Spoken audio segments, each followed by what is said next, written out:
After White House clash, Starmer faces decision about who he can trust. A meltdown. A horror show. A pile-on.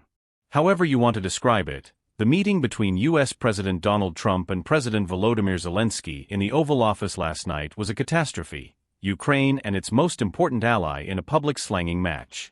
But more important than the insults and shouting was the clash on substance.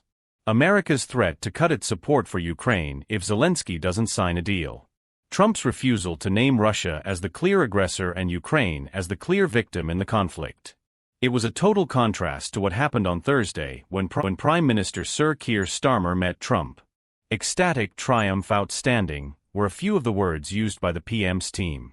They weren't just delighted with the optics of the two leaders chatting about their families and the royals over wintergreens and sea base. Sir Keir's team believed they had made genuine progress in talks in the Oval Office about Ukraine.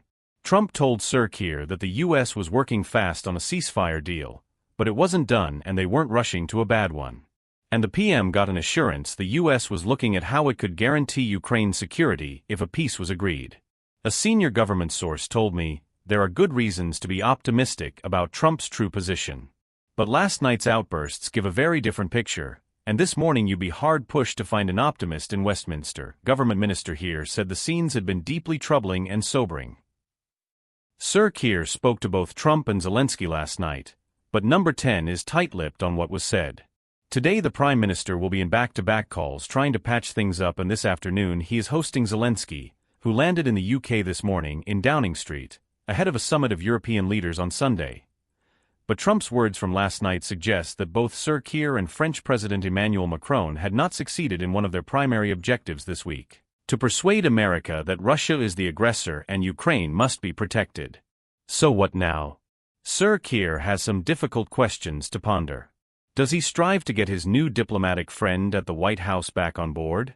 Or is the new reality that the U.S. just can't be relied on, that the animosity between Trump and Zelensky runs too deep, America's out?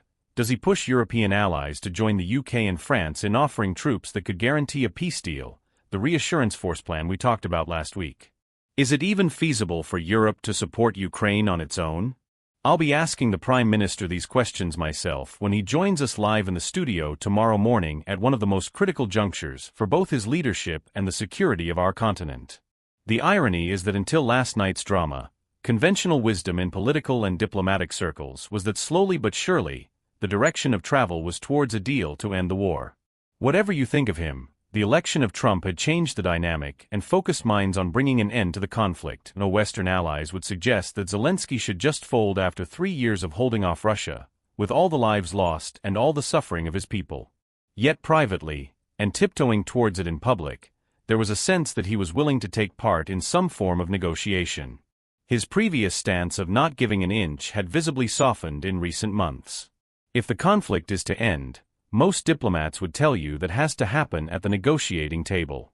For all the hot tempers, Trump had said he could get Russia to talk. To stop the war, Zelensky may have to get back to the table too. In the next crucial 24 hours, Sir Keir will hope to pick up the pieces of last night's disastrous encounter and push Europe to come up with the strongest expression of support, alongside potential promises of more military backing. He'll also hope he can reset the tone and calm the atmosphere. The version of Trump administration we saw in the Oval Office last night does not portray a reliable partner. The Prime Minister is now faced with a decision not just on what to do, but who he can trust.